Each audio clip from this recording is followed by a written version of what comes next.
Perfect shape के लिए इस ब्रा का इस्तेमाल करना है। प्राइवेट पार्ट्स डार्क हैं और आप एहसास कमतरी का शिकार हैं तो आप बिल्कुल बेफिक्र हो जाएं। हस्बैंड को अपना दीवाना बनाना इतना आसान हो सकता है, आपने कभी सोचा भी नहीं होगा। अस्सलाम वालेकुम जी। सिर्फ थोड़ी सी मेहनत और किसी भी रिश्ते को इंतहाई खूबसूरत बनाया जा सकता है। अगर सिर्फ ये चंद काम करने से आपकी ज़िंदगी में सुकून आ सकता है तो आखिर देर किस बात की है। So let's get started. First point is wearing uplifting bra. अब होता क्या है कि आजकल मोस्टली वाइफ्स बच्चों को दूध पिलाने के बाद उनकी ब्रेस्ट सैगिंग हो जाती है, प्रेगनेंसी के बाद बहुत ज़्यादा कॉमन है, या फिर एज के साथ। मैंने आपको ब्रेस्ट सैगिंग के लिए भी मास्क ऑलरेडी बता दिया है और एक प्रॉपर वीडियो बनाई है ब्रा के ऊपर कि किसने किस तरह की ब्रा पहननी है ताकि आपकी शेप मेंटेन रहे। आपने उसको लाजमी फॉलो करना है। लिंक मैं डिस्क्रिप्शन बॉक्स में डाल दूंगी। और साथ ही साथ जब आपका अलोन टाइम है हस्बैंड वाइफ का, तब आपने बोल्ड कलर लॉन्जरी वेयर करना है। इससे एक इमीडिएट इफेक्ट क्रिएट होता है कि आप अपने हस्बैंड के लिए स्पेशली कोशिश कर रही हैं। Okay, next thing is dark private parts.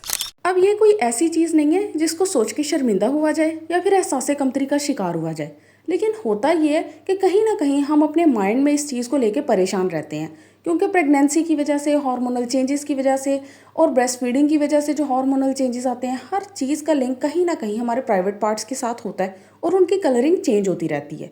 अब करना क्या है? नेचुरल रेमेडीज़ में या तो आप एलोवेरा जेल इस्तेमाल कर सकती हैं या फिर दही में थोड़ी सी हल्दी ऐड करके हफ्ते में 2 से 3 मरतबा पेस्ट लगा सकती हैं।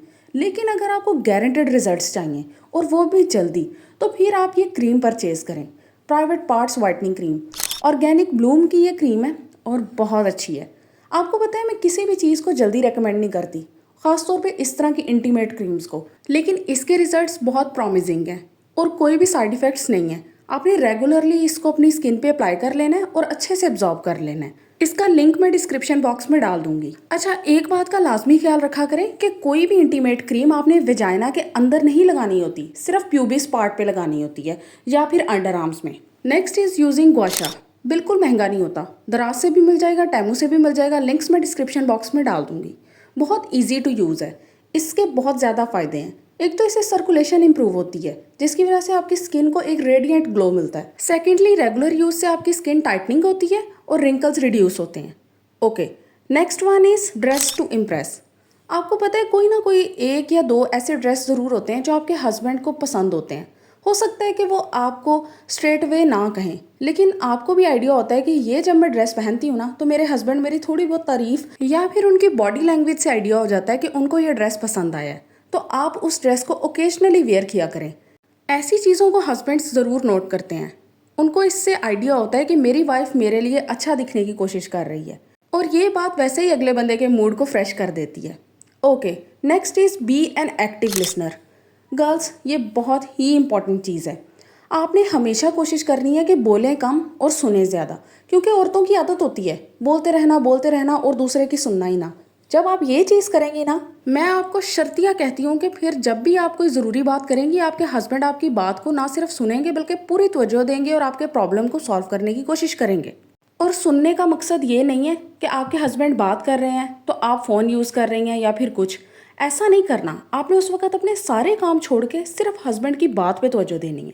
Okay, next is be supportive. छोटी छोटी खुशियों को एक दूसरे के साथ मिलकर सेलिब्रेट किया करें, चाहे बहुत ही छोटी सी चीज़ हो। किसी चीज़ के अंदर आपको कामयाबी मिली है, हस्बैंड के साथ शेयर करें। हस्बैंड को कोई प्रॉफिट हुआ है तो उसको स्पेशली रिकग्नाइज करें। एक दूसरे के साथ शेयर्ड गोल्स रखें। ऐसा ना हो कि आप अपनी धुन में लगी हुई हैं और हस्बैंड अपनी धुन में। हस्बैंड सारी लाइफ ये सोचे कि मैं तो सिर्फ कमा रहा हूँ और बीवी सोचे मैं तो सिर्फ घर चला रही हूँ। Next thing is B emotionally intelligent. Ladies, इस पॉइंट को बहुत गौर से सुनना है। इमोशनल इंटेलिजेंस का मतलब ये होता है कि आप किसी वजह से परेशान हुई हैं। हो सकता है ससुराल वालों की वजह हो सकता है फाइनेंशियली, हो सकता है हेल्थ वाइज, लेकिन आपने उस चीज़ का रिएक्शन नहीं देना।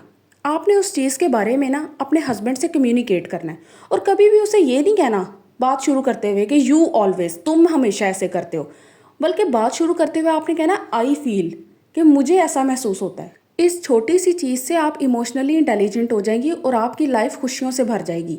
आपकी छोटी सी परेशानी को भी आपके हस्बैंड सॉल्व करने की कोशिश करेंगे और आपको नहीं परेशान देख सकेंगे, क्योंकि उन्हें पता होगा कि मेरी वाइफ बिला वजह किसी चीज़ का रिएक्शन नहीं देती, ज़रूर कुछ हुआ है।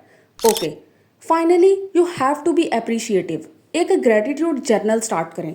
ज़िंदगी में बहुत ज़्यादा परेशानियाँ होती हैं, लेकिन जो डेली की छोटी छोटी खुशियाँ होती हैं ना, उनको नोट डाउन किया करें, उनके ऊपर अल्लाह का शुक्र अदा किया करें। क्योंकि बहुत सारी ऐसी चीज़ें हैं जिनका मातम करके आप अपनी ज़िंदगी को दर्दनाक बना सकती हैं, लेकिन कुछ छोटी छोटी चीज़ों पे खुश होके आप अपनी ज़िंदगी को खुशगवार भी बना सकती हैं। ये सिर्फ एक माइंडसेट की बात है। और lastly, be confident, be a happy woman. एक ऐसी औरत जो हर वक्त पुर उम्मीद रहती है, आदमी को बहुत पसंद है। क्योंकि कहीं ना कहीं हर आदमी अपनी पूरी कोशिश कर रहा होता है कि वो अपने बीवी बच्चों को हर सहूलत दे, लेकिन अगर वो ऐसा करने में नाकाम होता है लेकिन फिर भी उसकी बीवी पूरी उम्मीद रहती है, तो यकीन करें अल्लाह पाक ऐसे घर को बहुत नवाजता है। और हमेशा पुर उम्मीद रहना है कि अगर ज़िंदगी में ये चीज़ें आपसे नहीं हो सकी तो आज भी पहला दिन है। आप आज भी शुरुआत कर सकती हैं और आज भी आपकी ज़िंदगी बदल सकती है। तो अगर वीडियो पसंद आई हो तो चैनल को लाजमी सब्सक्राइब करें। Thank you.